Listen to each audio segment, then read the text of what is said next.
There is a place on Earth that feels more alien than the surface of Mars.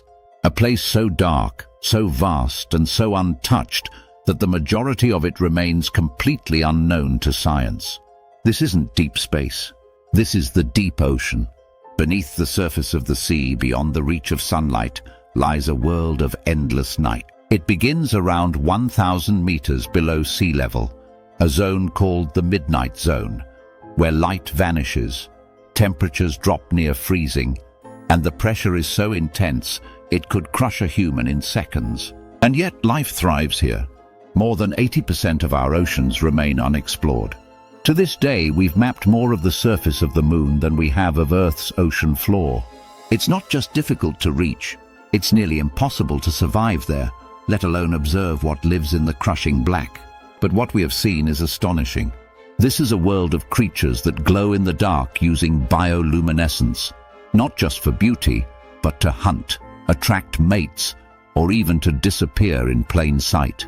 In the deep, light is currency, and these organisms have evolved to use it in some of the strangest ways imaginable.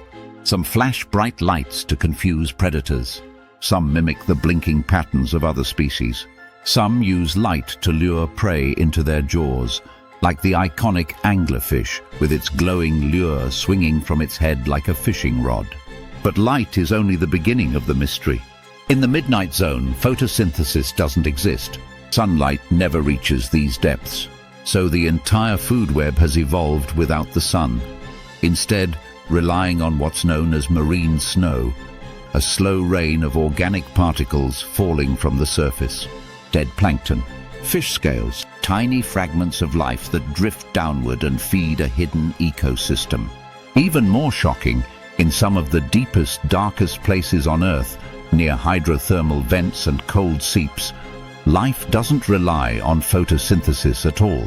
Instead, it uses chemosynthesis. Here, bacteria convert chemicals like hydrogen sulfide into energy, fueling entire communities of tube worms, clams, and crustaceans that live in the shadows of undersea volcanoes. These vents can reach temperatures of over 400 degrees Celsius, and yet life is everywhere.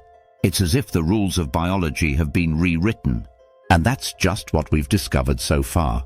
Because with every new dive, every remotely operated vehicle that descends into the abyss, we find something we've never seen before. A jellyfish with no visible organs. A shark that glows green. A fish with a transparent head. Creatures that have evolved in total isolation for millions of years, some that haven't changed since the age of dinosaurs. It's not just strange, it's prehistoric. Some scientists believe the deep ocean could be home to the oldest living ecosystems on Earth, and possibly to life forms that exist nowhere else. Entire species may live and die in the darkness, unknown to humanity. But there's another mystery down there, something we can't see but we can hear. Because in recent years, researchers have recorded unexplained sounds coming from the deep ocean. One of the most famous is called the bloop, a low-frequency sound detected by underwater microphones in 1997, louder than any known animal. It was so loud, in fact, that it was picked up over 3,000 miles away. For years, no one could explain it. Was it geological? Was it man-made? Or was it something alive? Some believe it was the sound of shifting ice, a natural phenomenon. Others still wonder if it might have been something we've never encountered. Something massive, something deep, something unknown. Because the deeper we go, the more we realize how little we understand. The pressure in the midnight zone is over 100 times what we experience at sea level. Down in the Hadal trenches, the very deepest parts of the ocean, like the Mariana Trench, that pressure increases to over 1,000 times normal. That's the equivalent of 8 tons per square inch.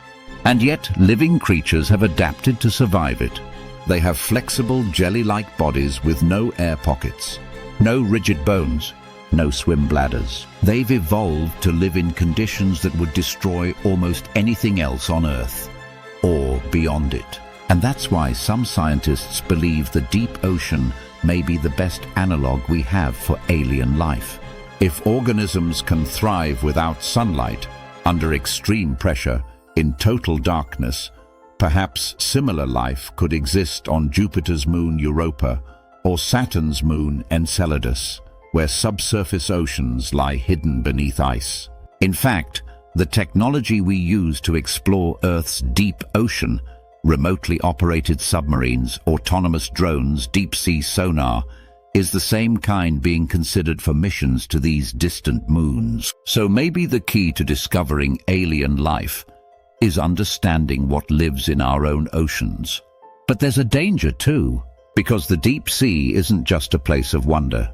It's a place of resource and exploitation. Deep-sea mining, trawling, and oil exploration are expanding rapidly. Companies are beginning to harvest minerals from the seafloor, disturbing delicate ecosystems that took millions of years to form. And the truth is, we don't even know what we're destroying. We might wipe out a species before we ever knew it existed. And that's why many scientists are calling for a global moratorium on deep-sea mining, at least until we understand more. Because once we destroy the ocean floor, we can't put it back together. In the next part, we'll dive even deeper. Because beneath the surface, beneath the pressure, and beneath the silence, the deep ocean may be hiding something even stranger. Gigantic creatures we've never seen. Ancient life forms that predate the dinosaurs. And maybe clues about the origin of life itself. As we descend into the midnight zone of the ocean, between 1,000 and 4,000 meters deep, the last traces of sunlight vanish completely. Here we enter a world of perpetual darkness, crushing pressure, and eerie silence. It's a realm so alien, so extreme, that it might as well be another planet. At these depths, the pressure is more than 300 times what we experience at sea level. A human unprotected at this depth would be crushed instantly. And yet, life thrives here. Not just survives, thrives. Creatures of unthinkable biology and behavior navigate this hostile world with ease. One of the most astonishing features of deep-sea life is bioluminescence. In a place where sunlight cannot reach, many organisms create their own light. This is not merely for beauty. It's a survival tool. Bioluminescence is used to lure prey, escape predators, attract mates, and communicate in the darkness. Some deep-sea fish have headlights under their eyes. Others produce dazzling light shows to confuse attackers. The anglerfish, with its bioluminescent lure dangling in front of its mouth, is perhaps the most iconic. But bioluminescence is not the only bizarre trait. Many deep-sea creatures have transparent bodies, enormous eyes adapted to pick up the faintest glimmers, and jaws that unhinge to consume prey much larger than themselves. The gulper eel can expand its mouth like a parachute. The fang-tooth fish, despite its name, is no bigger than a human hand, yet has teeth so large it can't close its mouth completely. As we travel deeper, we encounter the abyssal plain, a flat expanse stretching for miles and miles. It seems lifeless at first glance, but a closer look reveals movement. Sea cucumbers, brittle stars, and ghostly octopuses glide silently across the mud. These creatures feed on marine snow, a constant rain of organic material falling from the upper ocean layers. This snow includes dead plankton, fecal pellets, and microscopic debris, all essential for sustaining life below. Yet even this is not the deepest part of the ocean. Beneath the abyssal plain lies the Hadal zone, reserved for the deepest ocean trenches. Here, depths exceed 6,000 meters. The Mariana Trench, the deepest known part of the ocean, reaches nearly 11,000 meters. At these depths, the temperature hovers just above freezing, and the pressure is over 1,000 times that of the atmosphere. Few creatures are known to inhabit this zone, but those that do defy our expectations. Amphipods the size of rats, snailfish with gelatinous bodies, and microbes that consume chemicals from rocks. Life here has found a way to adapt to the most extreme conditions on Earth. These are organisms that not only survive the crushing pressure, but rely on it. Scientists have only just begun to explore these depths. Manned submersibles, remote-operated vehicles, and autonomous underwater drones have helped us glimpse this underworld. But most of it remains unseen, unmapped, and misunderstood. Some researchers believe there could be species down there that we have never even imagined. Entire ecosystems, perhaps fueled not by sunlight but by chemosynthesis, using chemicals like hydrogen sulfide and methane instead of light to produce energy. At hydrothermal vents, for example, superheated, mineral-rich water bursts from the Earth's crust, supporting vibrant communities of tube worms, crabs, and extremophile bacteria. These ecosystems challenge everything we thought we knew about the requirements for life. They suggest that life can exist in places we once deemed impossible, not just on Earth but beyond. Because if life can flourish in the black pressurized void of the Hadal zone, why couldn't it exist beneath the icy crust of Jupiter's moon Europa, or in the subsurface oceans of Saturn's moon Enceladus? The deep ocean is more than just a mysterious place. It's a portal to understanding alien life. And perhaps it's not just the biology that surprises us. It's the patterns, the mysteries, the anomalies. In the next part, we'll uncover some of the most disturbing discoveries made in the deep, including strange sounds, unexplained sightings, and theories that blur the line between science and the unknown. Because the deeper we go, the more we realize we're not just exploring the ocean. We're exploring the limits of reality itself. Deep beneath the waves, far from any sunlight or human presence, strange things begin to happen. Things that even science struggles to explain. Let's start with sound. The ocean is not silent. It's filled with clicks, hums, groans, and songs. But some of the sounds recorded in the deep are unlike anything known. One of the most famous is the bloop. Detected in 1997 by hydrophones thousands of kilometers apart, it was an ultra-low frequency sound so powerful it could be heard across the Pacific. Scientists originally thought it might be geological, an ice quake or shifting sea floor, but the frequency resembled that of a living creature, a creature far larger than anything we've ever seen. Eventually, NOAA attributed the bloop to ice fracturing. But not everyone is convinced. The power and pattern of the sound still fuels speculation, from colossal sea creatures to something else entirely. And the bloop isn't alone. There's the Julia, another strange sound recorded off the coast of Antarctica. Upsweep, a repeating, unexplained tone that rises and falls seasonally. And the whistle, a short, eerie signal heard only once. These aren't conspiracy theories. They're real recordings. Real phenomena that remain unclassified. And they raise a chilling question. What else is down there that we haven't yet discovered? Because in the deep sea, darkness hides everything. There are no boundaries, no borders, only pressure, silence, and secrets.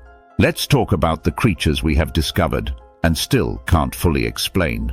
In 2016, a NOAA deep-sea expedition discovered a translucent, balloon-like creature floating near Hawaii. It resembled a jellyfish, but with unique features no one had seen before. It pulsed with light. It moved without visible propulsion. It was completely unknown. Marine biologists believe we've only discovered about 10% of what lives in the ocean.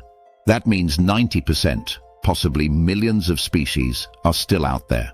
Unseen, undocumented, unimaginable. And some discoveries defy classification. Like the ghost fish spotted in the Mariana Trench, a boneless, featureless creature with a gelatinous body that glowed softly in the ROV's lights. Or the giant siphonophore found in Australia, a colonial organism over 45 meters long, longer than a blue whale, made up of thousands of smaller units working together as one being. These creatures rewrite what we thought life could be. They suggest that biology at its extremes doesn't follow our rules. And this leads some to wonder, could there be life forms not just biologically different, but fundamentally alien? Let's go deeper. In some cases, explorers have returned with footage that even seasoned scientists can't explain. Objects that move in straight lines against the current, formations that resemble structures, lights that flash and disappear without explanation. These events are rare, but they happen. And while mainstream science remains cautious, some researchers are asking new questions. Could unknown forms of intelligence exist in the deep? Life that evolved along a path we've never encountered before? It may sound impossible, but remember, just 150 years ago we thought the deep sea was barren, a lifeless void. Now we know it teems with creatures stranger than fiction. So what might we still be missing? In the final part, we'll explore the philosophical and existential weight of the deep ocean. Why this vast, unexplored frontier tells us as much about ourselves as it does about the Earth. Because sometimes the darkest places reveal the most about who we are. The deep ocean is more than just a physical space. It's a symbol of the unknown, the unseen, the unexplored. And it reminds us that mystery is not something that only exists out in space or in other dimensions, but right here on our own planet. For centuries, humans have looked to the sky and asked, what's out there? But perhaps the better question is, what's still hiding below us? The truth is, we fear the deep because we don't control it. We can't map it with precision. We can't live in it. We can barely even observe it. Every dive is like exploring a different world, a world shaped by crushing pressure, eternal darkness, and organisms that defy our understanding of life itself. And maybe that's the point. The ocean is not just a frontier of biology and geology. It's a mirror, a reflection of the limits of our knowledge and the depths of our curiosity. Think about this.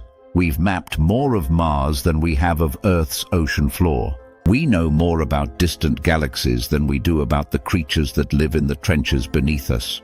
That's not just a gap in exploration. That's a statement about where we've focused our wonder. But wonder doesn't belong only to the stars. It belongs here too, in the dark waters that surround every continent, stretch between every land, and hold within them the history of our planet. Because the deep ocean is old, older than any civilization, older than the mountains. It has watched continents drift, species evolve, and ice ages come and go. It has kept secrets longer than we've kept stories. And maybe that's why it still holds our imagination. Maybe that's why, even in the age of satellites and quantum computing, we still get chills thinking about what lies beneath. Because somewhere in that darkness, past the last ray of sunlight, past the reach of our deepest submarines, there might be something waiting. A new species, a new ecosystem, a new understanding of what life can be. Or maybe something we're not ready for. Something that reminds us that we are not the masters of this planet, just visitors on its surface. So the next time you stand at the shore and look out across the ocean, remember, beneath those waves is a world that doesn't care about our maps, our names, or our assumptions. It just is. Vast, silent, unknowable, and full of stories we've yet to uncover.